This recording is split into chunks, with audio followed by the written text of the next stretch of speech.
Mesdames et messieurs, comme je le disais donc dans l'introduction, l'Algérie fête aujourd'hui le 63e anniversaire de l'indépendance de l'Algérie. Messieurs, d'abord, avant de vous présenter, bonne fête à tous, n'est-ce pas? Et surtout que l'âme de l'Algérie est prête, Inch'Allah. Bien sûr, avec nous, Gamal Abina, expert en questions internationales, chroniqueur à Hebdo Show. Bedi Srnissa est également avec nous, vous êtes expert en questions internationales et chroniqueur à Hebdo Show. Faisal Metawi, notre chroniqueur, notre rédacteur, aussi en chef à Al24 News. Et bien sûr, pour terminer en beauté, Mehdi Rezar, éditorialiste à Hebdo Show. Donc, monsieur, je crois que les festivités ne font que commencer après une journée quand même chargée en activités. Le président, comme je le disais, a eu quand même l'occasion de faire plusieurs activités, de se recueillir à la mémoire des martyrs et puis bon, qu'il a assisté également à ce match tant et combien attendu par la jeunesse algérienne. Et bien sûr, sans surprise, hein, c'est l'USMA qui remporte le trophée. Et voilà, nous souhaitons donc félicitations à l'équipe. Mais les festivités se poursuivent, me semble-t-il, du cercle militaire de Beni Messous. Tout de suite, si on peut avoir les images. Alors, on attendra un petit moment, on attendra un petit moment quand même, le temps de commencer. Alors, une journée, pas comme les autres, on va dire un 5 juillet, 63e anniversaire, et comme toujours, la mémoire aussi vif, parce que de toute façon, les Algériens ont recouvré leur liberté, leur indépendance, après des années de lutte. On va parler, Faisal Metawi, il n'y a pas eu que la résistance depuis 1830, il y a eu aussi la guerre de libération qui en a fini avec le joug colonial. Absolument, et comme l'a souligné le président Abdelmajid Tebboune dans son message, ce jour où les hordes du colonialisme abjectes furent chassées de notre patrie, traînant les stigmates de la défaite, parce que c'était une défaite par le colonialisme français, après avoir été confrontés à des hommes vaillants, portant l'amour de la patrie au plus profond de leur âme. Effectivement, c'est une célébration, c'est la célébration de la journée nationale de l'indépendance, mais également du recouvrement de la souveraineté nationale, parce que l'Algérie existait bel et bien avant l'entrée et l'occupation française, parce qu'on nous a dit souvent que l'Algérie n'était pas une nation avant l'occupation française. Or, l'Algérie existe depuis des milliers, des centaines et des centaines de siècles, et donc c'est effectivement un moment de recouvrement, de se rappeler de ces martyrs, de ces nombreux martyrs qui ont laissé leur sang et sont sacrifiés pour le pays. Et le président, dans son message, rappelle que l'anniversaire de l'indépendance et du recouvrement de notre souveraineté nationale, en plus d'éveiller en nous le souvenir des immenses sacrifices consentis par notre peuple pour sa libération, nous engage à méditer sur les mutations que connaît le monde aujourd'hui et nous rappelle combien la cohésion, la solidarité et la vigilance patriotique demeurent le rempart le plus sûr pour prémunir notre nation contre les bouleversements et les convoitises, parce qu'on sait, on a beaucoup parlé, Leïla, dans cette émission, des menaces dans le voisinage, des dangers qui pèsent sur les nations, on voit ce qui se passe au Moyen-Orient, etc. Et pour les Algériens, la guerre de libération nationale, la lutte contre le colonialisme, ça n'a pas duré que 7 ans, mais ça a commencé avec des résistances populaires à partir de 1830. C'est également un ciment qui rassemble les Algériens et qui les prépare à affronter tous les défis d'avenir. Vous avez dit effectivement qu'il y a eu beaucoup d'activités pour le président Abdelmajid Tebboune aujourd'hui, c'est la journée du 5 juillet.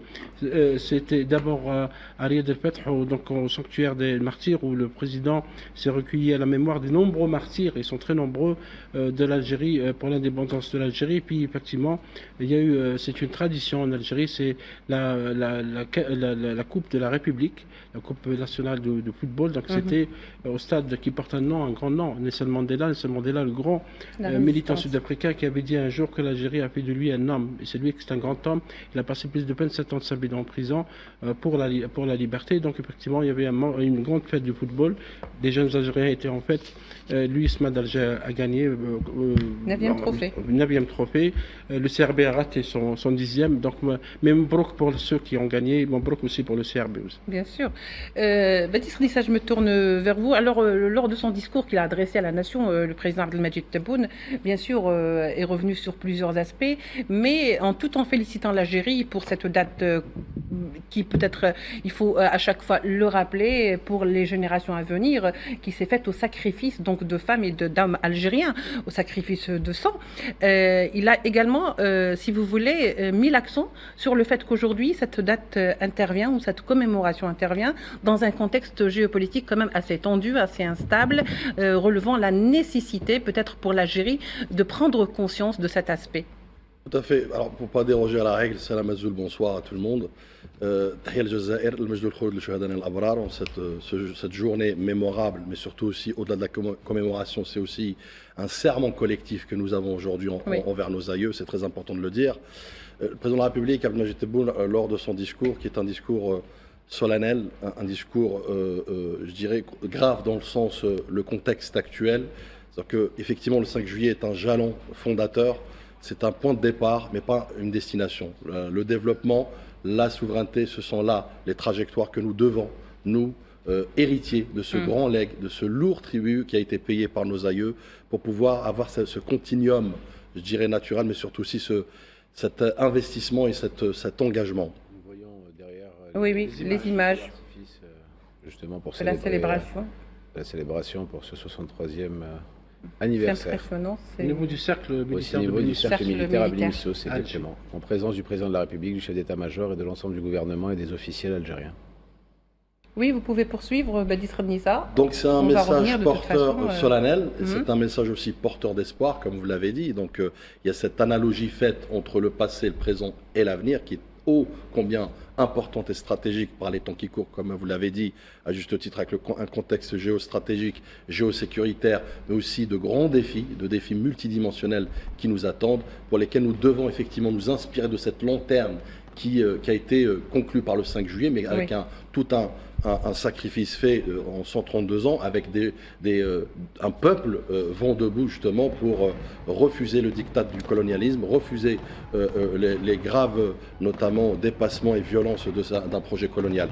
Et encore une fois, le président de la République, à travers ce discours, réaffirme aussi la centralité, notamment de cette date qui est le 5 juillet, qu'elle soit dans les consciences, notamment nationales, dans les consciences collectives, notamment du citoyen algérien, pour qu'il mesure et considère son rôle prépondérant, son devoir de civique, notamment envers non seulement nos aïeux, pour justement être dignes héritiers de ce legs, mais aussi pour les générations futures, pour préserver ce contexte et surtout aussi donner toute la trajectoire qu'elle mérite l'Algérie dans son processus de développement. Et puis, je finirai, je dirais, la souveraineté, c'est un rappel aussi de la part du président de la République que la souveraineté ne se commémore pas uniquement, je dirais, elle se consolide aujourd'hui plus que jamais à travers ses engagements, à travers les sacrifices, à travers la résilience, à travers le développement.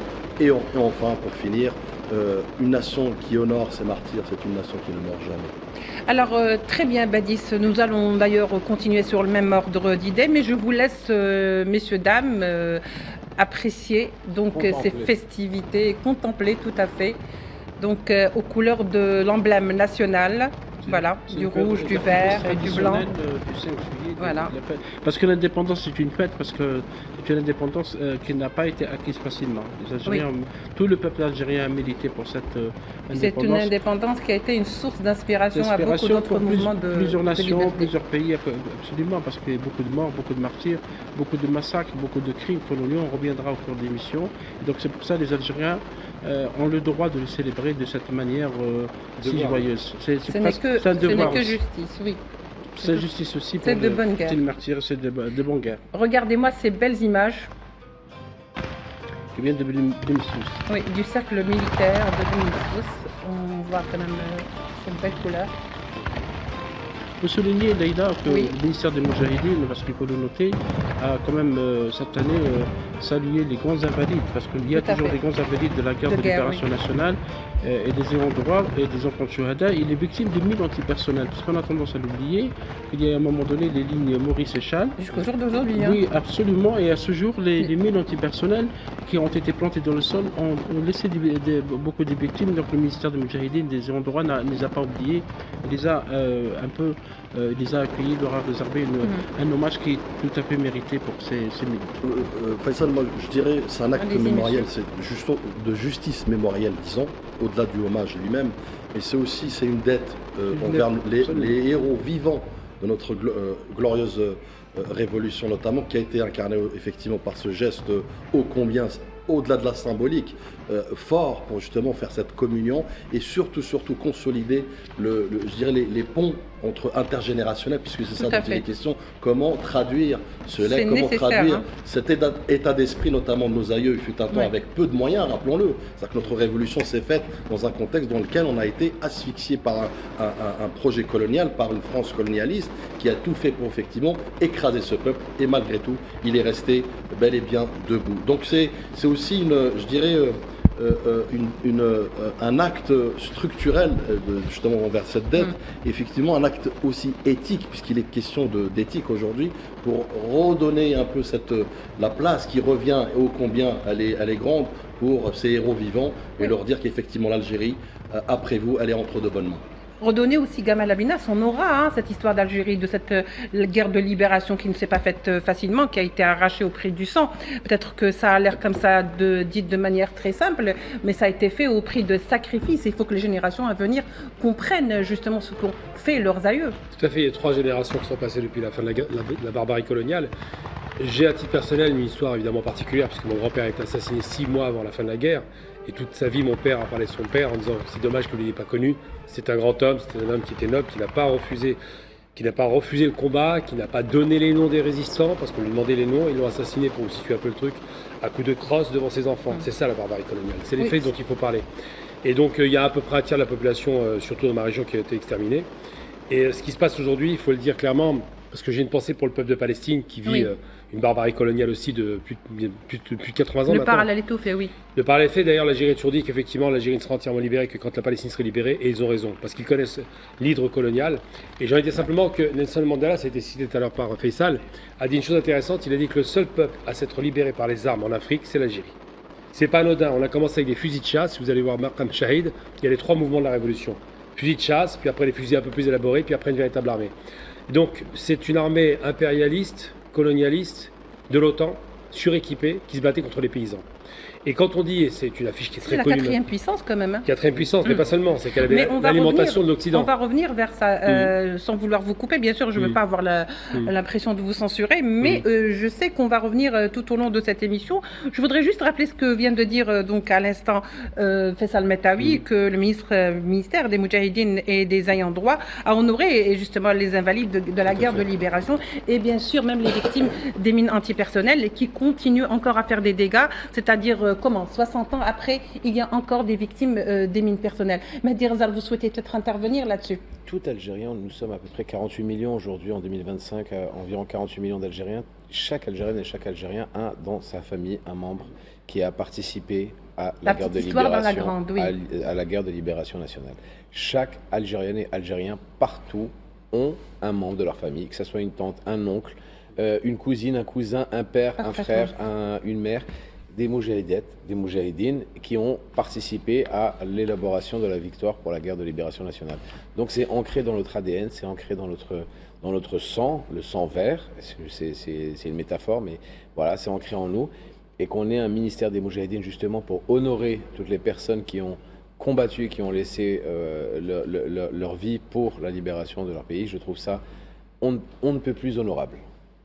Aujourd'hui, Mahdi, Oui, le siège, c'est une information, le siège de la Direction Générale de la Sûreté Nationale des GSN a été baptisé au nom de Moudjahid, du défunt Moudjahid, Mohamed Draya. Donc, à l'occasion de la célébration du 63e anniversaire de l'indépendance, il faut juste rappeler Leïla qu'Ahmed Draya était donc un Moudjahid au sein du FLN.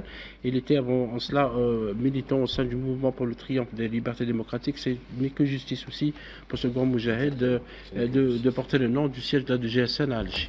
Et là, juste pour rebondir Très bien, sur oui. les mines, sur la question des mines, c'est oui, très important. allez-y brièvement pour qu'on puisse D'abord, quand même... je commencerai par Nelson Mandela, effectivement, qui lui aussi a dit que c'est en Algérie que j'ai découvert l'homme libre.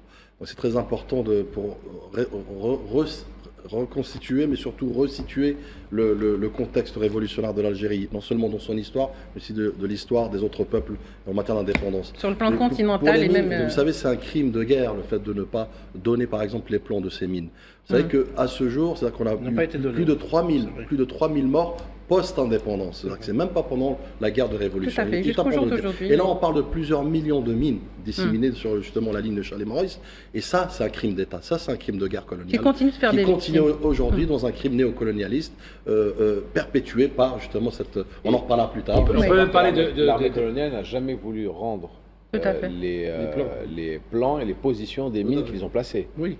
Ils ce n'ont qui est jamais important de voulu rappeler- les remettre à l'Algérie victorieuse. Malgré les demandes, parce que l'Algérie a depuis beaucoup de demandes par rapport à ça, dans Bien les années sûr. 70, années 80. La même chose pour les explosions nucléaires dans le sud. À Bah, ce jour, on n'a justement, pas de maître- plan. Voilà, notre invité. Justement, va- tous biologique, ces, etc. tous ces Je vais vous dossiers, demander. messieurs, on va les aborder en Par détail. contre, il faut puisque expliquer nous quand même avons... ce qu'est la, Oui.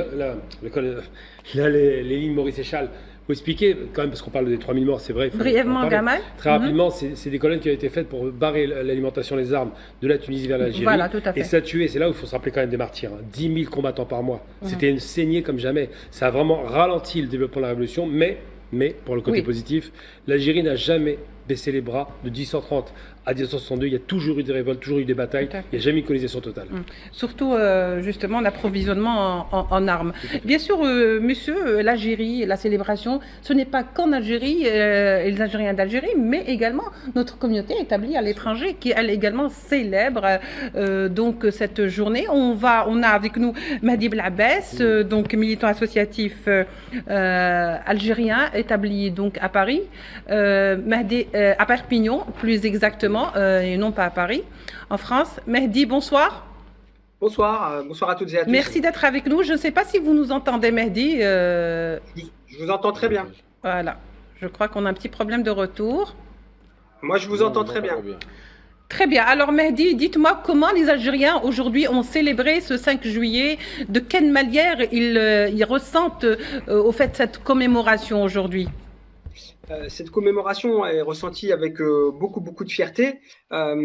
Effectivement, on fête aujourd'hui le 5 juillet en France avec beaucoup de fierté dans la communauté algérienne, même si malheureusement, on n'a pas encore une structuration qui nous permet d'avoir de nombreux événements partout en France pour pouvoir commémorer dignement cette fête importante pour toute la communauté algérienne à travers le monde. Ce n'est pas la première fois que la communauté, si vous voulez, algérienne en France montre son implication. Oui, à l'étranger, mais il est à Perpignan. Donc montre vraiment son implication dans ce qu'on appellerait cette histoire de l'Algérie, parce qu'ils sont aussi, si vous voulez, une partie de l'Algérie qui est à l'étranger, Mahdi. Bien sûr, vous évoquiez avec vos chroniqueurs les questions de la mémoire et tout au long de l'année, la communauté établie à l'étranger travaille sur ces sujets-là et milite pour faire reconnaître le martyre du peuple algérien pendant la guerre d'indépendance et pendant toute la colonisation, parce que je crois que c'est Gamal Abina qui a rappelé à très juste titre que la guerre a duré 132 ans, ça s'est jamais arrêté, et donc les crimes coloniaux se sont étalés sur toute cette période-là, avec bien évidemment un paroxysme durant la Révolution entre 1954 la guerre de la libération. Tout à fait. Et aujourd'hui, le combat continue, en France particulièrement, pour obtenir déjà aussi l'ouverture des archives, ça a été évoqué, mais aussi la restitution de biens culturels qui ont été pillés en Algérie par les armées coloniales. C'est un des combats qu'on mène avec notre association à Paris et à Perpignan qui s'appelle Pour la mémoire contre l'oubli, justement pour pouvoir obtenir la restitution. Alors, pas que des biens algériens, mais de l'ensemble du patrimoine culturel qui a été pillé par la France durant la colonisation. Ça, c'est un combat qui est porté par toute la diaspora et qui, à l'occasion du 5 juillet, et revient, on a ce rappel que le combat n'est pas fini. Et qu'on a encore un patrimoine à récupérer, des dates à commémorer et le fait colonial à faire condamner par la France. Parce que pour l'instant, la reconnaissance des crimes coloniaux, elle est très timide ici en France. Et donc la fête de l'indépendance nous permet d'avoir ce rappel-là très juste auprès de l'ensemble de la communauté. Oui, très bien. Alors Mahdi, vous souhaitez peut-être réagir, Oui, messieurs? Oui, parce que j'ai milité avec Mehdi, on se connaît bien. Oui, Donc, alors allez-y, Gamal. Voilà, donc la question, effectivement, il y a plusieurs éléments, parce qu'il était là avec nous à chaque fois. Le 17 octobre 61, lui, mai 45, ça fait à peu près 20 ans qu'on essaie de mettre ça au devant de la scène, et c'est les militants comme lui qui ont réussi à déplacer le curseur pour que les politiques finissent pas reconnaître les crimes. Mais en vérité, pour Mehdi, ça fait longtemps qu'il est sur la région parisienne, maintenant à Perpignan, et il continue le combat à Perpignan. Je le salue pour ça parce que c'est courageux, surtout à Perpignan quand on sait l'environnement hostile qu'il y a par rapport à ces questions. Oui, mais par rapport à la question, surtout lorsqu'il s'agit de l'Algérie, monsieur. Perpignan, c'est aussi un endroit où il y a beaucoup d'extrême droite, et nostalgique de l'Algérie française, etc. Le maire est d'extrême droite. L'extrême droite aussi. Il faut saluer notre communauté à l'étranger, pas uniquement en France, comme l'a souligné Mehdi, partout, parce que j'ai vu aujourd'hui sur les réseaux que notre communauté a célébré partout, avec beaucoup de fierté, cette grande date. Et c'est à eux, c'est aussi, notre communauté joue aussi un grand rôle pour ne pas qu'on oublie aussi que pour la question de la reconnaissance des crimes coloniaux soit toujours posée. Parce que, comme l'a souligné Mehdi, à ce jour, la France refuse de reconnaître les crimes commis en Algérie, les nombreux crimes commis en Algérie. Oui. Alors, Mehdi, je reviens vers vous quand même. Sur votre travail de militantisme sur le terrain, bien sûr, est-ce que vous avez, par exemple, si vous voulez, une façon ou un mode d'opération ou d'opérer pour justement obliger, peut-être, entre guillemets, bien entendu, la France à reconnaître ces crimes commis en Algérie durant la période coloniale, bien entendu? Ça passe par de très nombreuses initiatives. Nous, ici, ça a été souligné par mon ami Gamal. Moi, je suis sur un terrain où, effectivement, c'est sur un territoire, sur une ville où c'est l'extrême droite, nostalgérie, comme on les appelle ici, nostalgérie française. C'est Louis Alliot, qui est maire de Perpignan, l'ancien compagnon de Marine Le Pen. Et un de ses derniers faits d'armes contre l'Algérie, ça a été de vouloir nommer une place du nom de Pierre Sergent, qui était le fondateur de l'OAS en France. Oui. Voilà. Donc un terrorisme qui a du sang sur les mains. Et donc nous sommes très fortement mobilisés avec les associations. Notre travail en tant que franco-algérien, c'est de mobiliser tous les acteurs associatifs, la Ligue des droits de l'homme, les militants antiracistes, les partis politiques, les syndicats. Et donc on a obtenu une victoire auprès du tribunal administratif qui a cassé la délibération municipale de Louis Alliot, par exemple, pour l'empêcher de dénommer cette place du nom de Pierre Sergent. Alors le combat n'est pas fini, on a une première victoire devant le tribunal administratif, mais il a décidé de renommer cette place finalement du nom en hommage à toutes les victimes du FLN. Vous voyez, il y a toujours cette volonté d'être provocant, de vouloir réécrire l'histoire, de falsifier l'histoire. Tout à fait. Et donc, notre combat, il porte là-dessus. Puis on a organisé pour les commémorations du 8 mai 45, des massacres de Sétif et Guelma, une très belle initiative à Perpignan qui a réuni plus de 80 personnes avec une conférence et une projection d'un film documentaire sur les massacres de Sétif et Guelma. On a un travail éducatif, d'éducation populaire, d'information, parce qu'on a aussi beaucoup de gens dans la communauté qui parfois méconnaissent notre histoire, qui méconnaissent le sacrifice des nombreux combattants algériens pour notre indépendance. Très et c'est bien de le rappeler.